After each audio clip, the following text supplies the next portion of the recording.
Hello and welcome. We're about to add a toggle to our form to make it a login form and a sign up form, sort of like this. So we want to make this toggle up top that says login and sign up, and we want to make those active so it actually changes from login to sign up. So let's head over to our project and get started.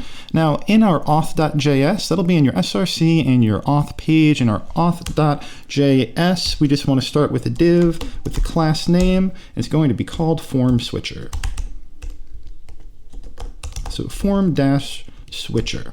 Now inside of there is going to go our form options. So a div with a class name that will equal form switcher underscore underscore option. And those options will be login. And then we could copy this all right here and just paste it and type in sign up. Now we could see we have login and sign up on the page, but we need to get this to the middle and looking a lot better. So different font size, different space between them, and they need to be on the same line. So we're going to do a flex in that container and move from there. So head to your auth.css and we could get working on that. So go down to the bottom. We'll just put this after everything. And we have .form switcher. And that form switcher will have a display of flex like we just said. And from there, I also want a margin top. And I want that to be 3 rem. So that margin top is this right here. I want to push this off the top of the page. I don't like it being right on the top of the page. It doesn't look as good. So there they are next to each other with the flex and the margin top that I just explained there. Let's also center it. So we'll go down to justify content and center. Here we are. We have our login and sign up button atop our form. And now we're going to need to do a little bit more to separate these two and to make them look like clickable buttons. So let's head over into the options now. So .form switcher underscore underscore option. And we can get started on that. So an option, I'd want it to be color black. So let's use our variable again. So color var, and we're just going to use black. So dash dash color dash black. And there we are, we have the color correct. From there, let's change the font size, the font weight. So font size, I'm going to make 1.4 rem, which will be 140 pixels, and font weight, we want to make this bold, so make that 800. That should really stand out. Here we are with login and sign up looking much better. They're way too close to each other. We're going to need to move them off of each other. So I'd like to make a margin that pushes them away from each other. So margin left and right so they can have a little bit more separation. So on the margin left and right, I'm going to do 3 rem each.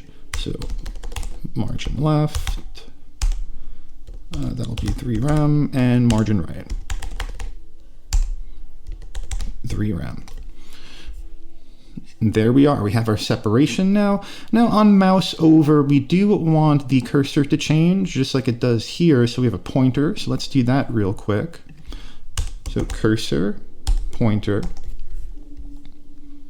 We have this pretty much set up like we want it to be set up, but I want to do a few more things. Now, the selected one should be a different color than the non-selected one. So the selected one I'd like to be green, sort of this green here. Not the one where I'm mousing over, but the sort of green that's happening when my mouse isn't over it. Let's make a new class for selected, and we'll make that selected one the light green. So under form switcher options, just .form switcher option dash dash selected. The only thing to change here is take this color here. We'll still do a variable, but we're going to do our color dash green light. Now this shouldn't do anything on the page yet because we do have to bring this in, our form switcher option selected. So we'll give the login 2 different class names, form switcher option and form switcher option selected, and now we have the login highlighted. And that's what we wanted there. We wanted this login to be highlighted. So now when we click this one, we need that one to be highlighted. we no longer really need to be working in the CSS. So move over to your auth.js, and we're going to bring in useState. So next to fragment, useState is going to come in. And we're just going to set that up on top real simply with const, and then open up an array. And what you want to put in that array is the property and the change of that property. So the property is going to be called register, because right now the form isn't on register, the form is on login. So if it's on register, we want this to change. So it'll be register and set register. You equal that to useState, and in there just write false, because right now this is false because we are on login rather than register. So we have this set up on top, and I'll show you how simple this is to use within our actual form. Now what we want to do down here is define some classes. So classes are going to come after this. So with these classes, we're going to be able to change the class names in our divs on the fly according to what the value of register is. And the value of register right now is false. So let's put in a const called register class. Now, if the value of register is false, so if register, we don't have to write if, we'll do a ternary here. So we'll write register, then question mark. This would mean if register is not false. So we put this in front of it to make it if register is false, what should happen? If register is false, we want the register to just return black, just the black sign up like this instead of a green sign up.